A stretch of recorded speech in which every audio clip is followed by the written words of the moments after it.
अगर किसी को गाड़ी लेनी हो तो लोन ईएमआई पे कैसे ले सकते हैं, कितना डाउन पेमेंट देना होगा, कौन कौन से डॉक्यूमेंट की जरूरत होती है, कितने दिन में गाड़ी मिल जाएगी, और सबसे मेन इंपॉर्टेंट बात कि ये लोग जो है इंटरेस्ट रेट कैसे सेट करते हैं ताकि हमारी ईएमआई 5 साल के लिए 7 साल के लिए एक हमारे अकॉर्डिंग आ जाए। तो ये सारी चीजों के लिए आपको ये वीडियो पूरा देखना पड़ेगा, बिल्कुल भी मत छोड़ना, लास्ट तक पूरा देखना, क्योंकि इसमें बहुत सी इंपॉर्टेंट चीजें हैं जो कहीं आपसे मिस नहीं हो जाए।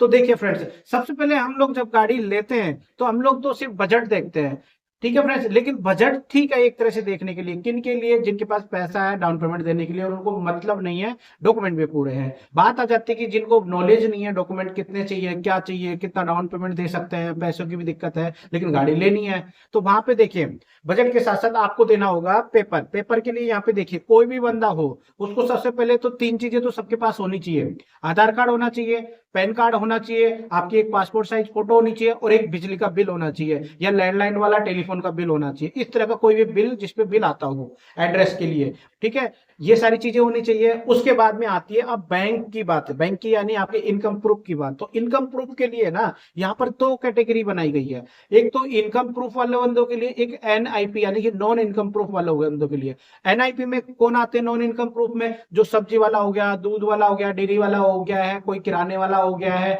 यानी कि ऐसे बंदे जिनके पास में प्रॉपर कोई बैंक स्टेटमेंट नहीं है या बैंकिंग उनको प्रॉपर नहीं करते, वो लोग कैश में ज्यादा डील करते हैं या फिर कहीं लिखते करते भी नहीं है और रजिस्ट्रेशन भी नहीं है उन लोगों के पास में किसी भी तरह का, ना एटीआर भरते हैं, तो वो लोग एनआईपी में आ गया। ऑटो रिक्शा वाले हो गए ये वाले, ठीक है, इनकी भी बात करूंगा मैं।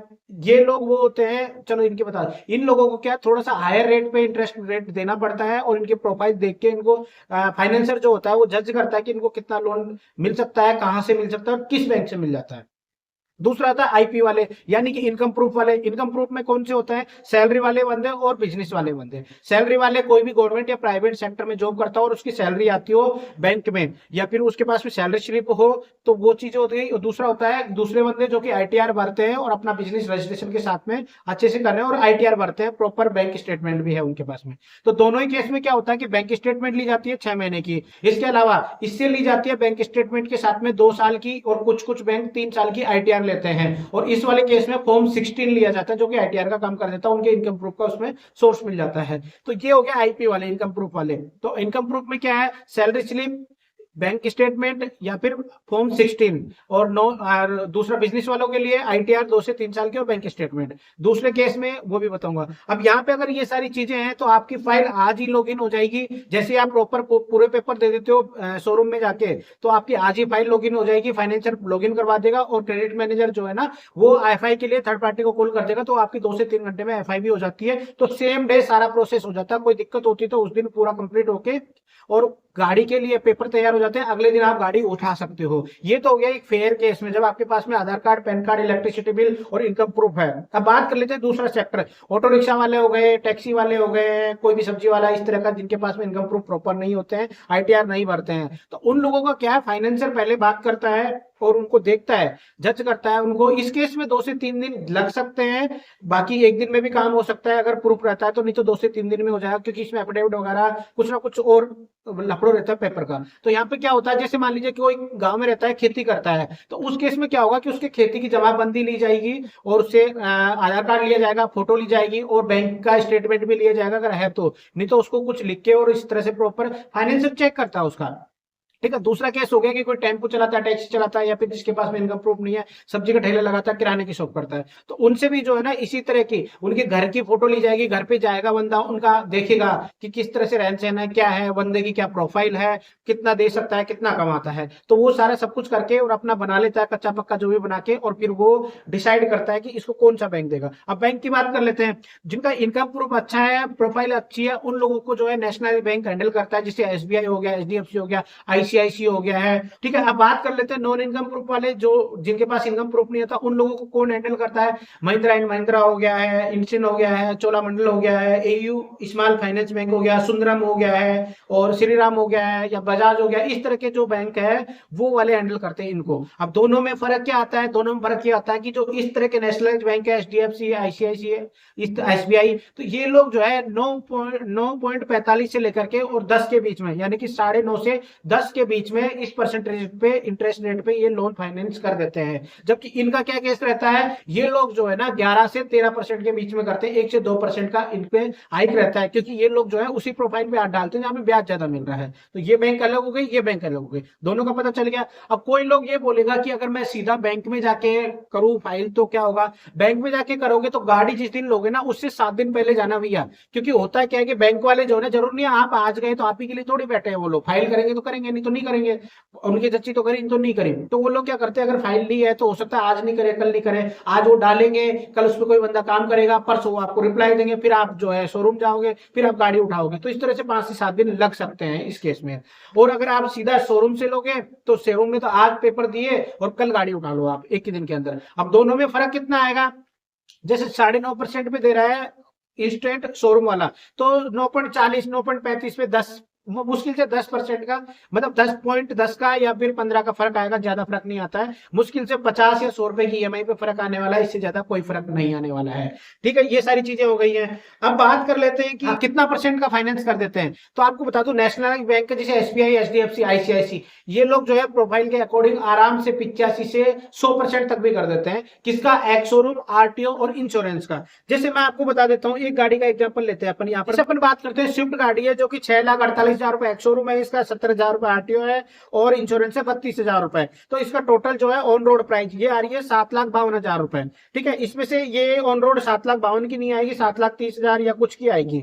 ठीक है, यहाँ पर तो इसका जो है ना क्या करेंगे, ये लोग जो है ना इस गाड़ी पे 90% क्या 100% तक भी किसका कर सकते, 100% तो एक्स शोरूम कर देते हैं और 90% तक का जो है ना आरटीओ और इंश्योरेंस जोड़ के कर देते हैं। जैसे 7,52,000 की गाड़ी है ये, तो इस पे 7,52,000 पे आप समझ लीजिए बिल्कुल आप इसमें 75,000 का डाउन पेमेंट दे करके इस गाड़ी को उठा सकते हैं, पूरा का पूरा लोन करवा सकते हैं। लेकिन आपको मैं बताऊंगा कि अगर आप पूरा का पूरा लोन करवाओगे तो आपकी ईएमआई बढ़ जाएगी, क्योंकि पूरे लोन पे आपको ब्याज देना पड़ेगा। तो ये काम कौन करता है, ये काम करते हैं टैक्सी वाले, जो टैक्सी में गाड़ी चलाते हैं, कमर्शियल व्हीकल चलाते हैं। वो लोग क्या करते हैं, 50,000, 60,000, 1 लाख इतना छोटा से छोटा अमाउंट देते हैं, फिर कमा कमा के ईएमआई भरते रहते हैं। तो उनके लिए तो ठीक है, लेकिन हम लोग जब अपना बैंक में पैसा पड़ा है तो उसको दे सकते हो आप, तो आपकी ईएमआई कम हो जाएगी। तो मेरा मानना तो है कि जितना ज्यादा डाउन पेमेंट दोगे उतनी ईएमआई कम आएगी आपकी। ठीक है, उसका भी मैं एग्जाम्पल बता दूंगा। वहीं पर अगर आप इन बैंक से करते हो, जैसे नॉन इनकम प्रूफ वाले हैं, जो टैक्सी वाले, ड्राइवर वाले वगैरह वगैरह, उनके लिए तो वो जो महिंद्रा मंडल, इंडसइंड, चोलामंडल, इस तरह के बैंक जो है एयू वगैरह,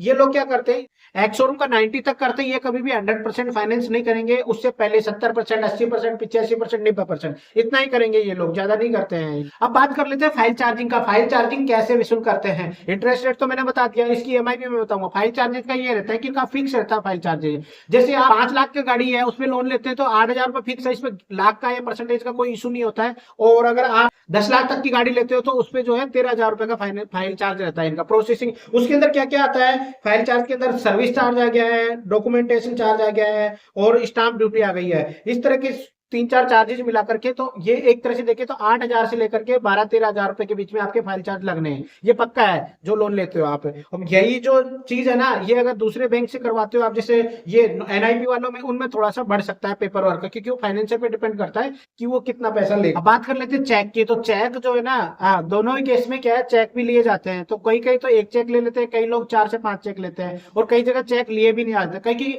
ई नच एक होता है ऑटोमेटा, तो वहां पर जो कोई भी चेक नहीं लेते, लेकिन कुछ कुछ सिक्योरिटी के लिए चेक भी ले लेते हैं, तो चेक दे सकते हो आप। अब बात कर लेते हैं कि ईएमआई की, जब ईएमआई कैसे सेट होती है, तो उसके लिए देखिए गाड़ी लेते हैं अपन, शिफ्ट ले लेते हैं। एक मारुति सुजुकी शिफ्ट है, 6,48,000 रुपए की गाड़ी आती है, 70,000 रुपए आरटीओ है, 32,000 रुपए इंश्योरेंस है, 7,52,000 रुपए की गाड़ी आती है ऑन रोड प्राइस। यहाँ पर एक रफली आइडिया दे रहा हूं मैं आपको, इस तरह की कोई भी गाड़ी का आप एग्जाम्पल ले सकते हैं। तो यहाँ पर जो है ना, आप अब इसका कितना भी % डाउन पेमेंट दे सकते हो। बैंक वाले तो आपसे 10% भी ले लेंगे, 15 भी ले लेंगे, 20 भी ले लेंगे, यानी कि गाड़ी का 90% तक लोन कर देंगे वो आपका, 100% भी कर देंगे कुछ कुछ बैंक। तो मेरा अगर पर्सनली राय मानो तो जितना ज्यादा डाउन पेमेंट दोगे ना, उतनी ज्यादा आपका ब्याज बचेगा और आपकी ईएमआई भी कम हो जाएगी। तो कोशिश करना ज्यादा से ज्यादा डाउन पेमेंट देने की। कम डाउन पेमेंट कौन लोग देते हैं, जो टैक्सी चलाते हैं, ड्राइवर होते हैं या ऑटो रिक्शा वगैरह टाइप का।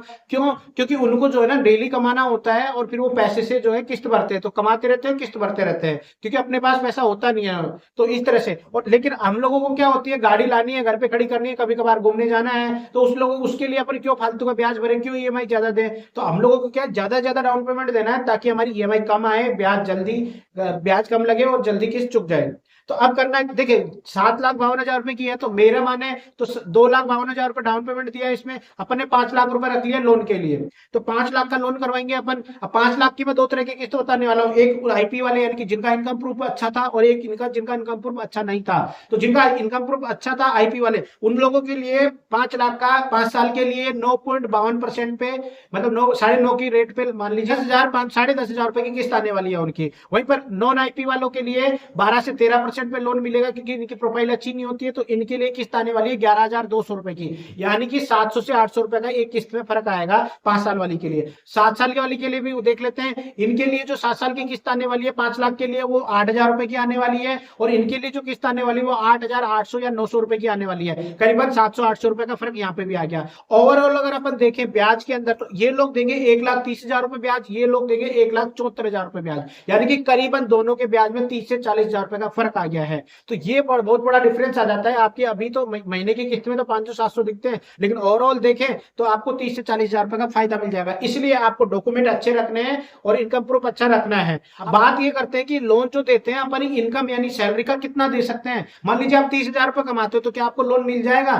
मैं बताऊंगा आपको मिल जाएगा, लेकिन कितना? आप सिर्फ 18,000 रुपए तक की ईएमआई दे सकते हो, इसके अंदर बाकी के पैसे आपको खर्चे के लिए रखने पड़ेंगे। कैसे? बैंक सिर्फ 60% का, आपकी इनकम का 60% का ही लोन करता है, उससे ज्यादा का नहीं करेगा, क्योंकि बैंक ये जानता है कि आप खाओगे भी, पियोगे भी, रेंट भी दोगे, कहीं आने जाने का ट्रेवल का खर्चा भी लोगे, बच्चों की पढ़ाई भी है, घर का खर्चा भी है। तो उसके लिए भी आपका जो है ना ऊपर का पैसा चाहिए। और बाकी का जो 18 जैसे 30,000 रुपए से 12,000 रुपए बैंक उसके लिए छोड़ता है, यानी कि 40%, और 60% आपको बोलता है कि आप ईएमआई दे सकते हो 60% में। लेकिन आपकी सारी ईएमआई, घर की हो, टेलीफोन बिल हो, मोबाइल का खर्चा हो, या आपका लैंडलाइन का हो, ये सारा उसी में कवर होना चाहिए। अगर नहीं होता है तो आप एक दिन फाइनेंशियल क्राइसिस में फंस जाओगे, बहुत बड़ा गड्ढा हो जाएगा, आपको लोन लेके चुकाना पड़ेगा, कहीं से उधार लेके चुकाना पड़ेगा। मेरी मानो तो हमेशा एक ही काम करना, कोई भी लोन लो, कितना भी खर्चा हो, आपकी सैलरी का आधा ही होना चाहिए, ज्यादा नहीं करना कभी भी, क्योंकि आगे फ्यूचर के लिए भी आपको पैसा चाहिए होता है। आपको घर बनाना है, जमीन लेनी होती है, बच्चों को पढ़ाना होता है, आपके लिए कोई बीमार हो गया, इन चीजों के लिए भी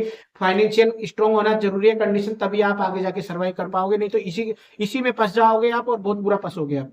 तो अब बात कर लेते हैं 30,000 में से आपको 60% अलाउ करेगा, यानी कि आपकी सारी किस्तें 18,000 में आ जानी चाहिए। अब कोई बोलेगा कि मैं 50,000 कमाता हूं, तो 50,000 के लिए आपको जो है ना 30,000, 50,000 का 60 कितना होता है? 30,000 रुपए। आप सारी किस्तें आपकी home loan, car loan, bike loan वगैरह सारी 30,000 में आ जानी चाहिए। अगर बैंक देखता है कि ये सारा कैलकुलेशन सही है तो आपको लोन मिल जाता है। इस तरह से बैंक आपकी ईएमआई डिसाइड करता है और आपको लोन देने के लिए आप कितने कैपेबल हो, ये चीज आप कितने एप्लीकेबल हो, ये सारी चीजें बैंक देखता है। तो वीडियो अगर अच्छा लगा है तो शेयर कर दो, अगर कोई भी डाउट हो तो वीडियो को अच्छे से देखो और मुझे कमेंट करो, मैं आपको अच्छे से रिप्लाई दूंगा। और अगर आपको लगता है कि वीडियो बहुत अच्छा बना है तो मैं शोरूम जाके एक लाइव भी वीडियो बना सकता हूँ, आप मुझे कमेंट करना। मिलते हैं नई वीडियो के साथ में। Thank you friends.